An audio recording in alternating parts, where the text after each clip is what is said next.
Good evening, beloved brethren and friends. This is your servant for Christ's sake. Welcome po muli dito sa ating program, Radio Bible Program. Kung anong gusto nyong itawag dyan.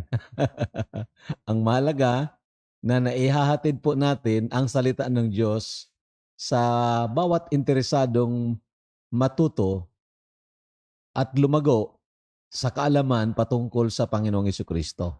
So, ito po ay talagang ipinapanalangin po natin na magpatuloy kahit na mawala itong pandemic, meaning masolve itong problema sa COVID-19. We really plan to continue this ministry as long as the Lord would enable us. At siyempre, alam natin na lalo pa itong lalago, lalo pa itong lalawak kung ang bawat isa sa inyo ay talagang nananalangin at patuloy na ibinabahagi ang mga natutunan ninyo sa iba't ibang mga friends ninyo. Sabi ko nga, pray and share with care.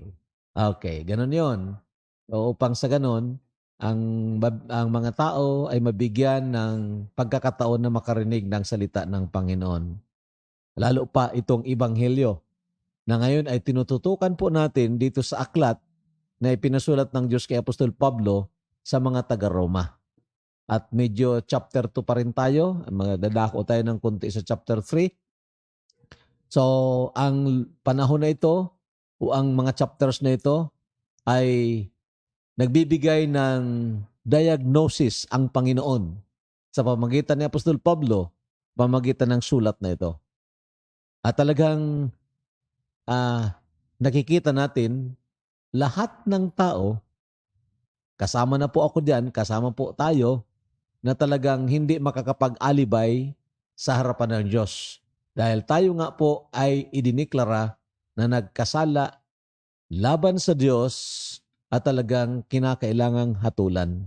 So ito pong laman ng first 3 chapters ng Book of Romans. So tonight, ito pong ating pag-aaralan. Our topic tonight, devout Jews and all religious people are not excused from God's judgment.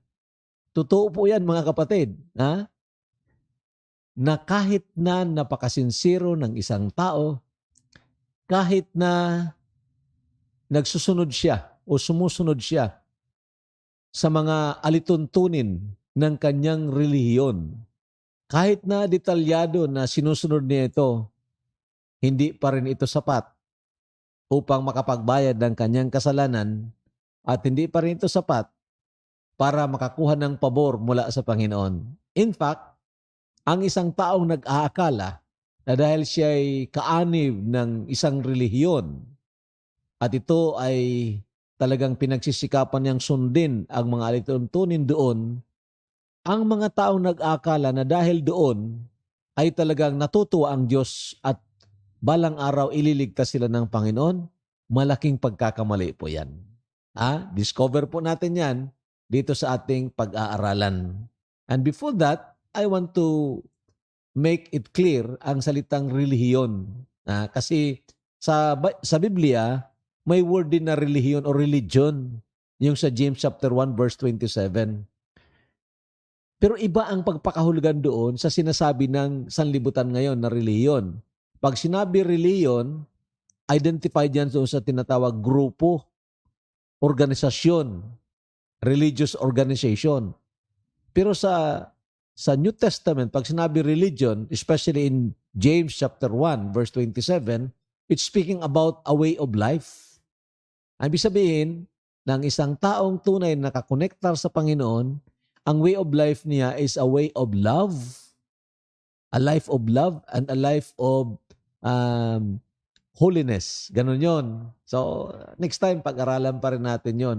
Pero ngayon, ang tinutukoy natin dito na relihiyon at itong mga religious people, itong mga nakaanib sa mga relihiyon o sekta, na kung saan sila ay napakasincere, very fanatic, or sabihin natin napakasincere. Okay? at umaasa sila na sa pamagitan ng kanilang sincerity, then God will be pleased to save them. Naalala ko ang mother ko. Ang mama ko ay talagang napaka-devoted po siya sa relihiyon. In fact, walang Sunday, basta siya ay walang karamdaman, walang linggo na hindi po siya magsisimba. At sabi pa nga, of course, patotoo niya yan, mga 4:30 in the morning, early pa yan, siya pang una na kumakatok doon sa pintuan ng simbahan ng Roman Catholic. And of course, maliban doon, ay talagang may every Friday pa siya na pagsimba dahil member siya noong Sagrado Corazon de Jesus and others. So talagang very devoted ang mother ko, mga kapatid. And yet, alam ko naman kung ano ang buhay niya sa aming harapan. Pero salamat, 6 months ata or 1 year after my salvation, ang mama ko ay naligtas din. Natuto siya na ang pananampalataya pala sa Panginoong Jesucristo ang batayan para ang isang tao ay iligtas ng Panginoon. Kaya siya ngayon ay nasa langit na. Ginawa na siya ng Panginoon October 9 at the age of 89. So, mga kapatid, hindi po ito pag-atake sa kung anong organisasyon na kinaaaniban mo. Kundi ito po ay pagbibigay liwanag, baka naman ito rin ang iyong adhikain o kaya pangarap o kaya inaasahan katulad ng mga devout Jews na kung saan inaasahan nila na dahil sila ay debutado sa kanilang relihiyon, then baka iligtas sila ng Panginoon. Okay? Ang tinutukoy dito na religion ng mga Hudyo, itong tinatawag Judaism. Na kung titingnan mo, iisa lang naman na Diyos talaga ang sinasamba nila, ang sinasampalatayanan nila. At may mga batayan ang kanilang pananampalataya o kaya ang kanilang paniniwala, may mga batayan from the Word of God. And yet, because they did not seek that in faith, then they failed before God. So, tingnan po natin itong mga talata. Indeed, you are called a Jew and rest on the law and make your boast in God and know His will and approve the things that are excellent, being instructed out of the law, and are confident that you yourself are a guide to the blind, a light to those who are in darkness, an instructor of the foolish, a teacher of babes, having the form of knowledge and truth in the law. You therefore who teach another, do you not teach yourself? You who preach that a man should not steal, do you steal? You who say do not commit adultery, do you commit adultery? You who abhor idols, do you rob temples? You who make your boast in the law, do you dishonor God through breaking the law? For the name of God is blasphemed among the Gentiles because of you. As it is written, for circumcision is indeed profitable if you keep the law. But if you are a breaker of the law, your circumcision has become uncircumcision.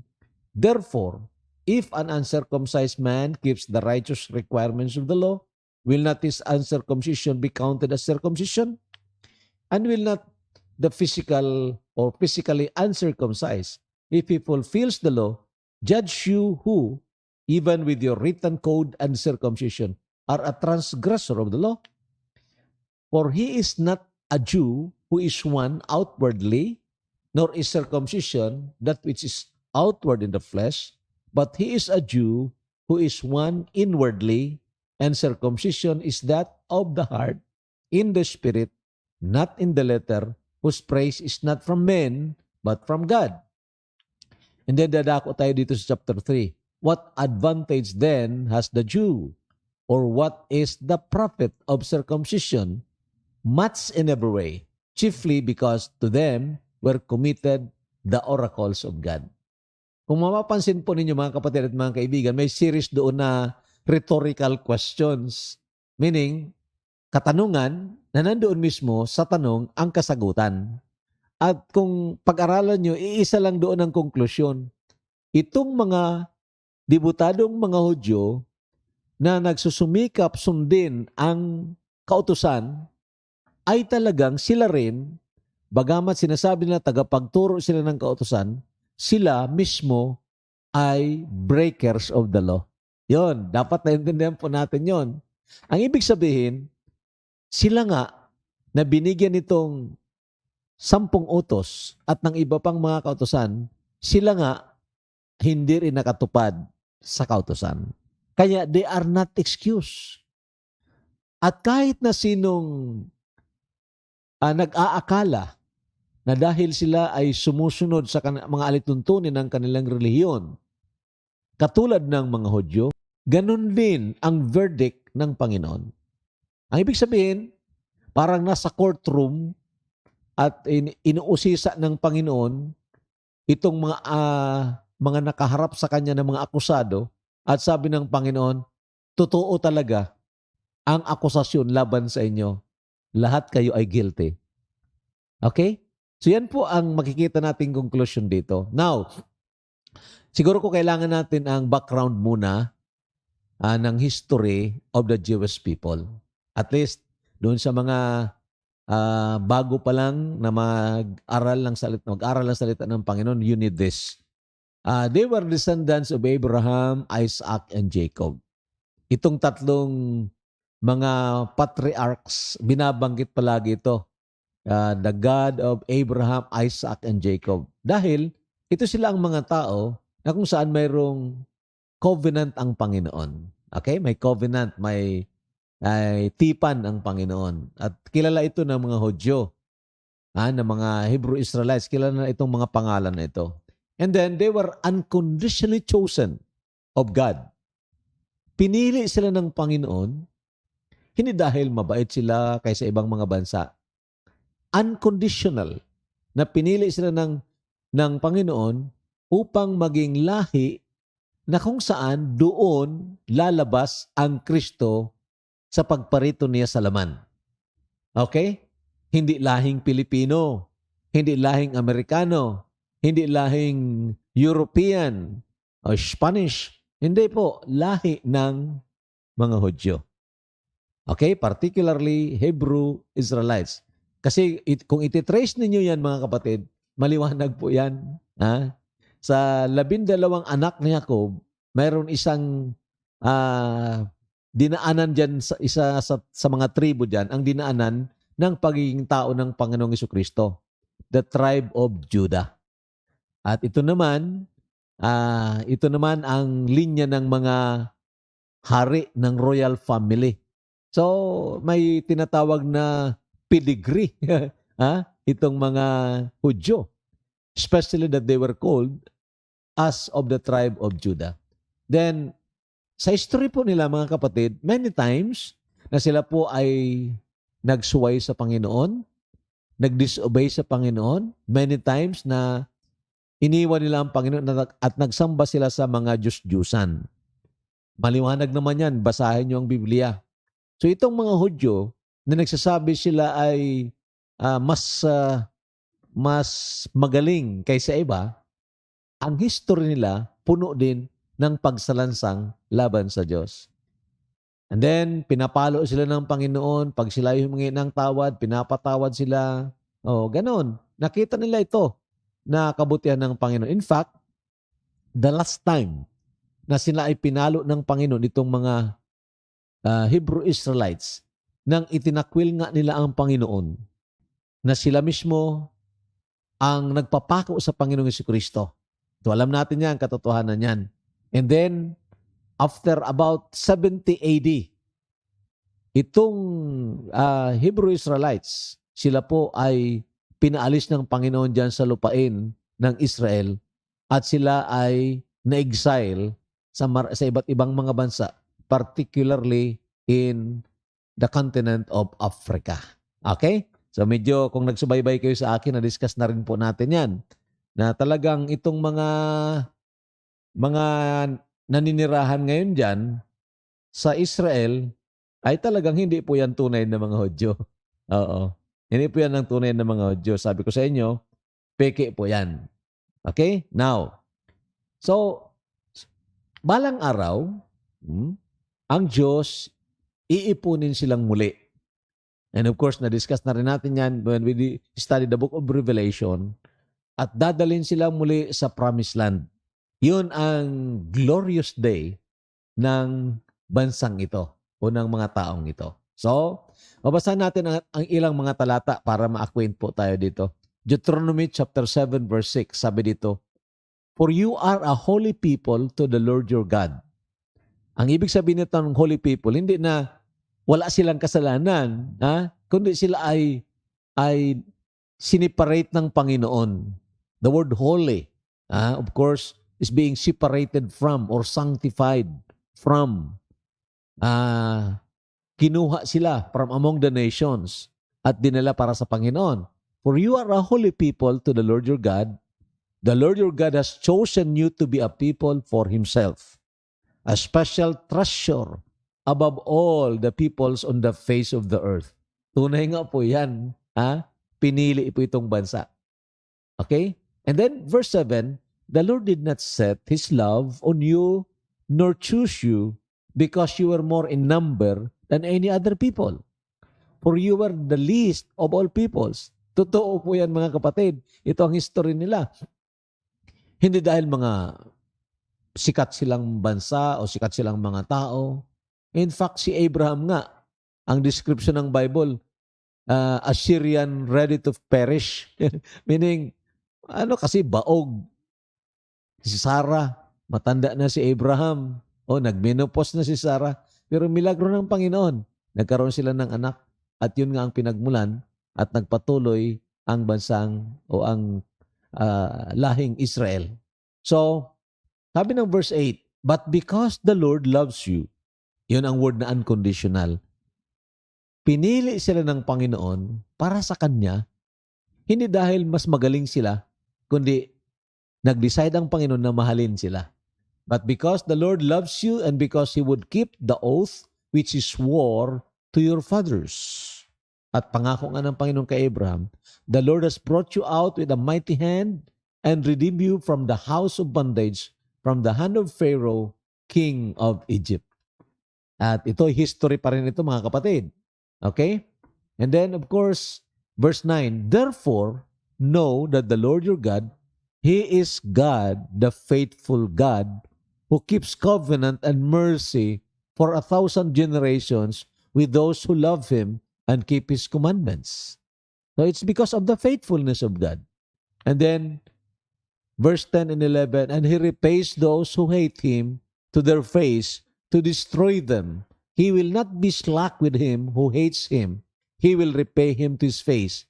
Therefore, you shall keep the commandment, the statutes, and the judgments which I command you today to observe them.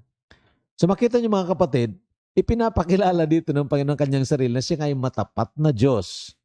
At talagang kung sila ay susunod dito sa mga sinasabi ng Panginoon, ay talagang matitikman nila ang dakila pang pag-ibig ng Panginoon. Pero kung sila po ay magrebelde laban sa Panginoon, surely they will be punished. So ito nga ang history po nila, mga kapatid. Kaya madaling maunawaan natin itong mga talatang ito na lalo pat nakikita natin na talaga ito ay literal na nangyari po sa bansang Israel. Hanggang ngayon, ang lahing Israel na ito ay hindi pa rin naniniwala, collectively, hindi pa rin sila naniniwala na yung namatay sa cross, na nagbayad ng ating mga kasalanan, hindi sila naniniwala na yun ang totoong Kristo. Sa kanila, peke yon. Okay? So, yun ang problema nitong bansang Israel. Now, Romans 9, 3 and 4, ipinaliwanag pa ito ni Pablo. For I could wish that I myself were accursed from Christ for my brethren, my countrymen, according to the flesh, who are Israelites, to whom pertain the adoption, the glory, the covenants, the giving of the law, the service of God, and the promises. Grabe. Grabing advantages ng mga Hudyo dito, mga kapatid. The glory. Meaning, may pangako ang Panginoon that they will be glorified. The covenants. itong Davidic covenant na mapufulfill pagdating ng Panginoon, maghahari ang Panginoon at ang bansang o ang city of Jerusalem ang maging sentro ng kanyang paghahari. The giving of the law, the service of God, and the promises. Then, of whom are the fathers, and from whom, according to the flesh, Christ came, who is over all, the eternally blessed God, or blessed God. Amen. So ito nga ang istorya nila. Kung bakit tinawag sila na special people, not because of their worth. Hindi dahil of their value, but rather, may special plan ng Panginoon sa kanila na pagdating ng Kristo na magiging tao, ang dadaanan na lahi ay ang lahing Hebrew Israelites, itong mga Hudyo. Okay? So yan pong history nila. Now, ano ang pag-aakala o inaakala nitong mga devout Jews sa kanilang sarili dahil dito sa mga ibinigay sa kanilang Panginoon mga pribilehiyo? Pinili sila ng Diyos, binigyan sila ng ordinances, mga kautusan na wala yan sa ibang bansa. Ha? At talagang inalagaan sila ng Panginoon. Hinango sila doon sa slavery from Egypt. Ano ang pag-aakala ng mga Hudyong ito?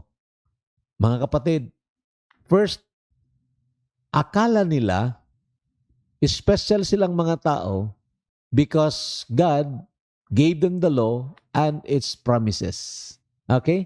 Yun ang akala nila. Sabi sa verse 17, indeed, you are called a Jew and rest on the law and make your boast in God. Para bang sinasabi nila, okay, talagang special kami sa harapan mo, Panginoon. Yun nga, kaya pinili mo nga kami. Yun ang problema. Dahil hindi nila naintindihan kung bakit sila pinili ng Panginoon. Kaya't binasa natin yung Deuteronomy chapter 7. Dapat naintindihan nila yon na hindi dahil special sila o sila ay mga great na mga tao kaysa ibang mga bansa, kaya pinili sila ng Panginoon. But the basis for that is God's unconditional love. Tandaan po ninyo mga kapatid, dahil makikita natin ang lesson dyan maya-maya para sa atin. So, they were special people. Verse 18, indeed, you are called a Jew and rest in the law and make your boast in God and know His will and approve the things that are excellent, being instructed out of the law. So medyo may pagyayabang sa kanila dahil, naturuan kami mula pa ng mga bata. Kami lang ang may ganitong batas, constitution kung sa atin pa, na talagang banal na batas. Kami lang naturuan yan, hindi kayong ibang mga bansa. Okay? And then, they are guides to the blind. Kinikilala nila ang kanilang sarili na sila ay mga guides sa mga bulag, sa mga walang natutunan, at ilaw sa mga nasa kadiliman, etc. Therefore, they have greater standing before the Lord than any other nation. Ang kanilang pag-aakala, dahil sila nga ang binigyan itong mga batas at sila ay pinilingan ng Diyos, ang akala nila na sila ay mas mataas ang uri nila kaysa ibang mga bansa. Mga kapatid, yun ang problema eh. Yung PRIDE. Sabi din sa verse 19 and 20, and are confident that you yourself are a guide to the blind, a light to those who are in darkness, an instructor of the foolish, a teacher of babes, having the form of knowledge and truth in the law. So, may porma sila ng pakaalam at katotohanan sa batas. Tagapagturo ng mga babes. Okay? So, what is the real problem? Ano ba talagang problema nila? Dibutado naman sila. Di ba? Nandoon naman sa kanila ang perfect na batas ng Panginoon. Ano pa talagang problema nila, mga kapatid? Ang problema nila ay ganito. At kung hindi tayo mag-iingat, ito rin ang magiging problema natin. Okay? They glory in their status and pedigree instead of glorying in the God who called them. Okay? Nagluwalhati sila sa kanilang katayuan at sa kanilang medyo royal na pinanggalingan. Grabe, di ba? Sa halip na ang pagluluwalhati sana nila ay sa Diyos na tumawag sa kanila at nagbigay sa kanila ng ganitong katayuan. And you know, parehas pa rin yan ng maraming mga tao. Binigyan ng Panginoon ng pagpapala, mas minahal ng taong yun ang pagpapala kaysa Diyos na nagbigay. Mas minahal natin ang regalo kaysa giver. At yun nga mga kapatid, ang nagiging kasalanan ng karamihan o lahat na siguro. Failure to glorify God. So ito po mga kapatid, sometimes ang nagiging kalaban, mahigpit na kalaban ng isang mananampalataya sa pag-ibig niya sa Panginoon, tandaan po ninyo ito, ay ang mga regalo mismo ng Diyos. Regalo mismo ng Diyos ang nagiging karibal ng puso natin sa pag-ibig ng Diyos. Meaning, ito ang ginagamit ng diablo para akitin tayo, palayo mula sa Diyos, and then patungo sa mga regalo niya. Again, kung naalala ninyo yung parable doon sa banquet baga, in-invite yun. Sabi na, nakahanda na, punta kayo dito. Sabi ng isa, ay hindi pwede dahil kapag bili ako ng lupa, kailangan kong bisitahin yun.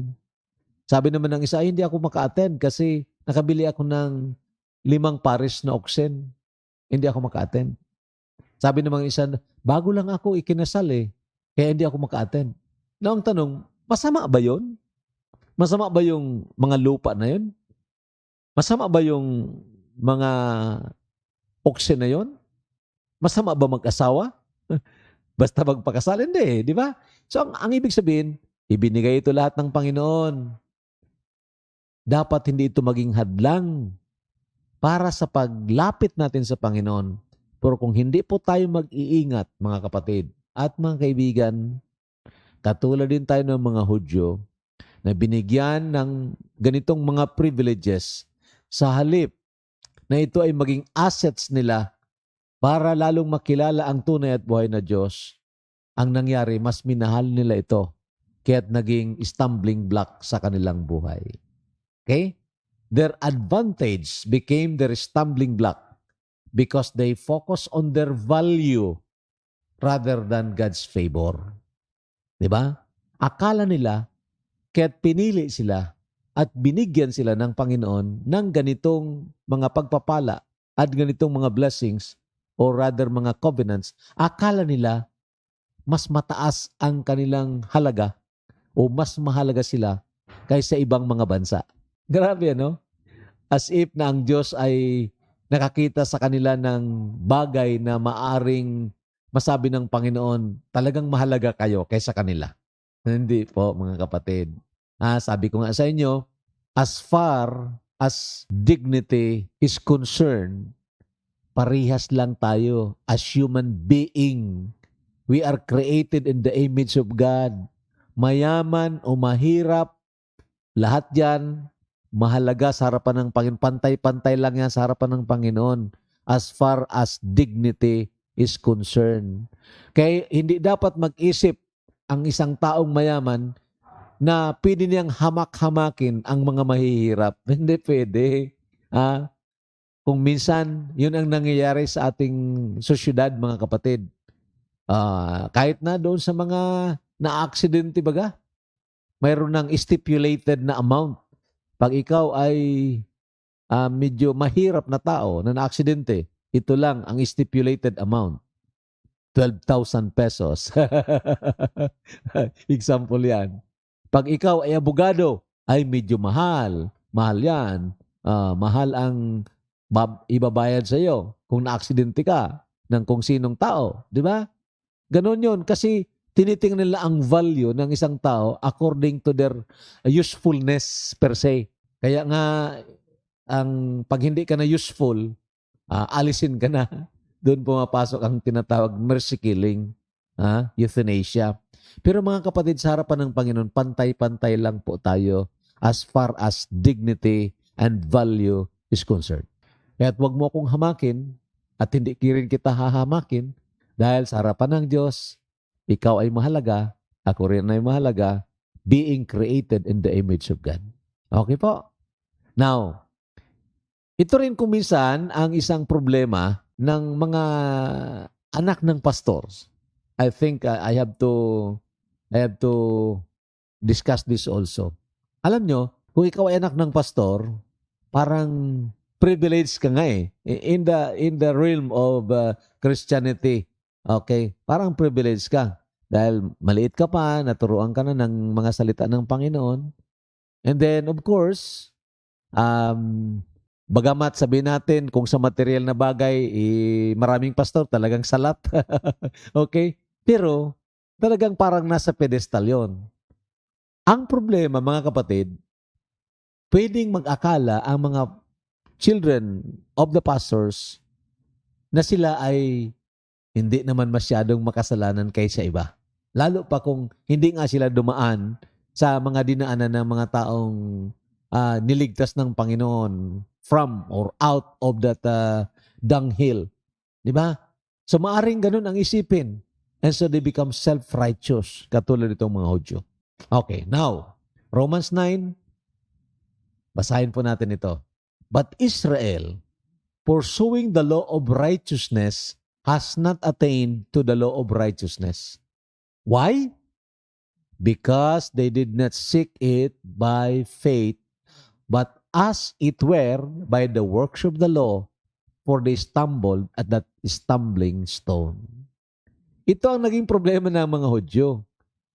Sumunod sila o gusto nilang sundin ang kautusan sa pamagitan ng sarili nilang kalakasan by the works of the law.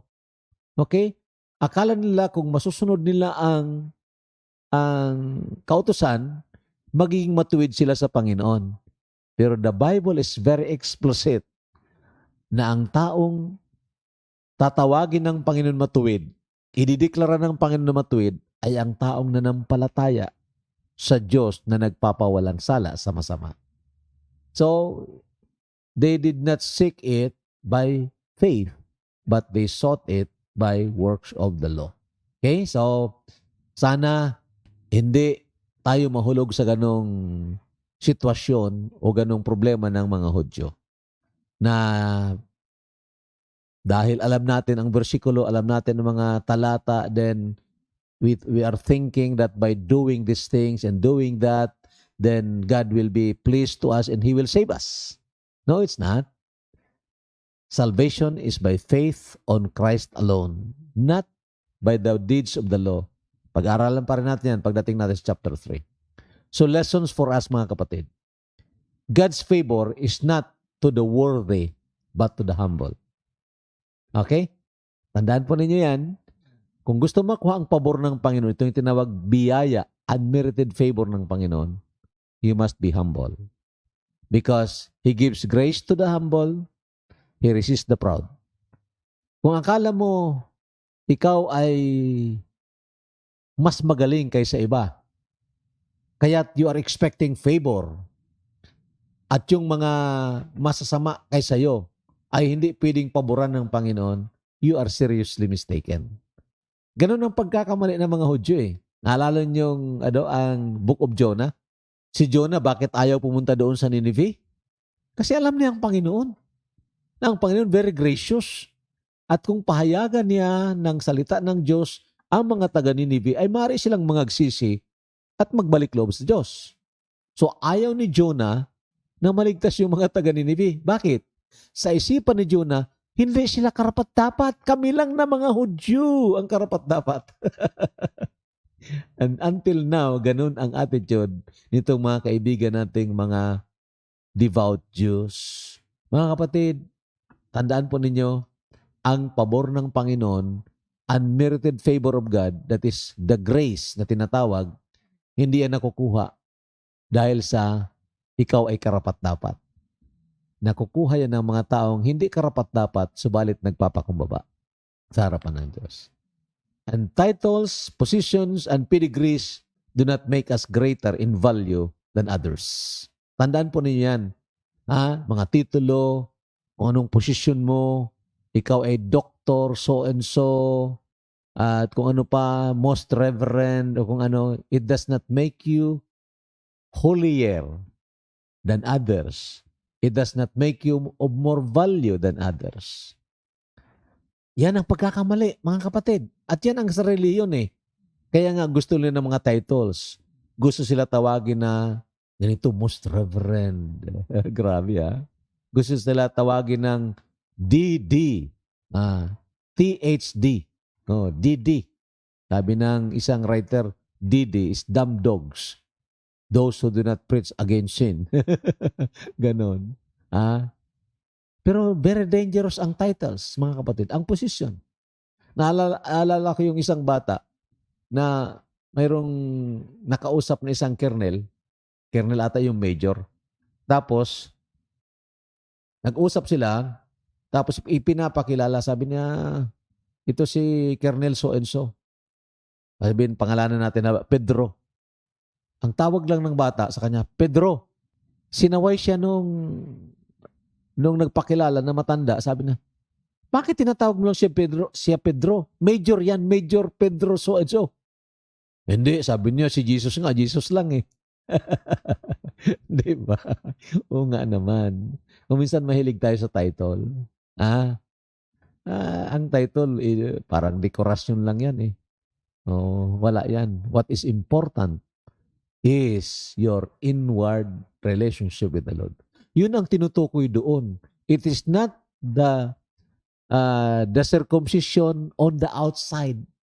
Yun ang inahambog ng mga Hudyo kasi kami lang ang mga circumcised people, kami lang itong mga pinili ng Diyos na bansa. As if that the outward form will make them holy.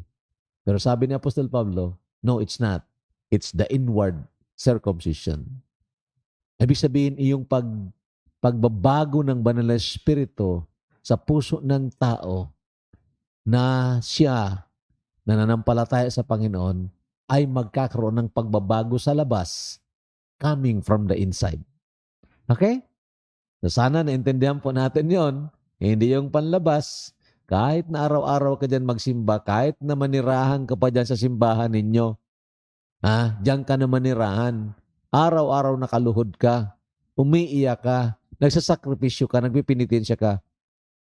Hindi natutuwa ang Diyos dyan. A broken and a contrite spirit, God will not despise. Okay? Pero itong mga sincere but sincerely wrong, hindi natutuwa ang Diyos yan. Pero ang taong nagpapakumbaba sa harapan ng Diyos, yun ang kinahahabagan ng Diyos. So, mga kapatid at mga kaibigan, sa araw nakuha natin ang lesson at magpapatuloy tayo sa mga susunod na araw dito sa Book of Romans. And we will finally come to that final verdict ng Panginoon. All is guilty before God. Therefore, all kinds of people need salvation. So, maraming salamat po. God bless us all.